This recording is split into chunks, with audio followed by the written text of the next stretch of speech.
Hello and welcome to this new video. In today's video we will talk about the last news. Namely the news that microplastics have been found in human blood. The results of the research project, called Immunoplast, were published today in the scientific journal Environment International. The research shows that minuscule pieces of plastic from our living environment are absorbed into the human bloodstream. Levels were low, at an average of 1.6 micrograms in every milliliter of blood. But the mere presence of microplastics, fragments of everyday items in the bloodstream, is highly significant.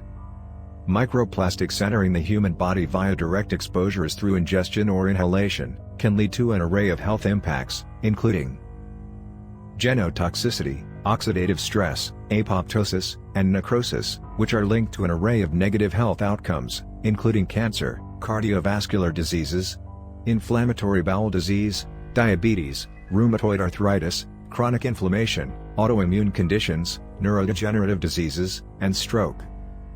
Even though the number of microplastics found in human blood is too little to cause harm, plastic pollution is getting more toxic daily as more plastics are thrown into the environment. According to research, microplastics cause harm to human cells in the laboratory at levels known to be consumed by humans through their food. Cell death and allergic responses were among the side effects, and the study is the first to indicate that this occurs at levels relevant to human exposure. The most common detected plastic was PET, which is used to make drinks bottles. It was found in 50% of the volunteers, according to results published in the journal Environment International. Polystyrene, which is widely used in food packaging, was found in 36%.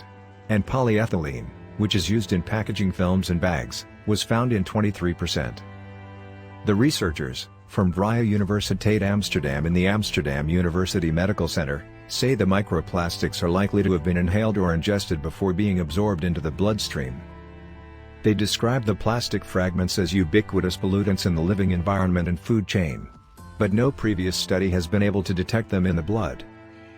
The plastic particle concentrations reported here are the sum of all potential exposure routes, sources in the living environment entering air, water and food, but also personal care products that might be ingested, dental polymers, fragments of polymeric implants, polymeric drug delivery nanoparticles and tattooing residues, they conclude. The next question is how easy it is for these particles to move from the bloodstream into tissues such as in organs like the brain. Heather Leslie, working at VU during the research, explains, "We have now proven that our bloodstream, our river of life as it were, has plastic in it."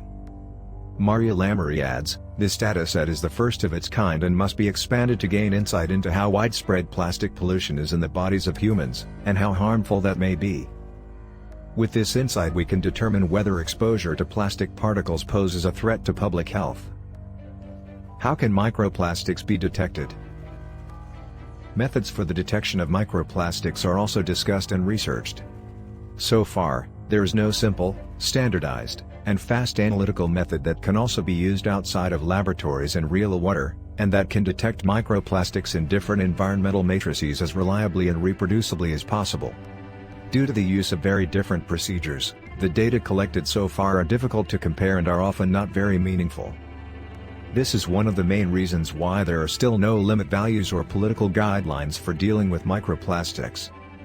An efficient identification and quantification of microplastic pollution is a great scientific challenge, because as the size of the particles decreases, it becomes more and more difficult to recognize and detect them. Micro and nanoplastics that have not been detected can easily lead to the fallacy that they do not exist. In the environment especially, just because something can no longer be seen or detected, does not mean that it is no longer there. Foods which contain the most microplastics. There are 2 carrots and apples that have the maximum levels of microplastic elements. Though, microplastics seem to further yields such as pears, broccoli, lettuce, potatoes, radishes, turnips. How dangerous is microplastic? There is heated discussion and research about how dangerous microplastics are for humans, animals, and the environment. Microplastics are also transported or accumulated within the food chain. They also get into the human body. The nature of the consequences for human health and how harmful this will ultimately be cannot currently be foreseen. Dr. Faye Casiro, an expert in environmental pollution at the University of Portsmouth, said it was impossible to extrapolate the findings of such a small study to the whole population.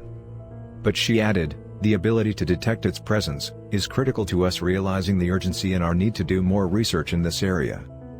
After all, blood links all the organs of our body, and if plastic is there, it could be anywhere in us. Microplastics in human blood prevention. We really need to know about the microplastics found in human blood, because it is necessary for our health. Check these easy methods to avoid microplastics in your life. Microwave food that has been wrapped in plastic is not recommended. Remove the takeout cups. Especially harmful plastics should be avoided. Use plastic-free cosmetics and beauty products with no microbeds. Consumption of seafood should be limited. This is all the information about this subject now. We hope we have informed you enough. Thank you for watching this video. We hope to see you in a new one.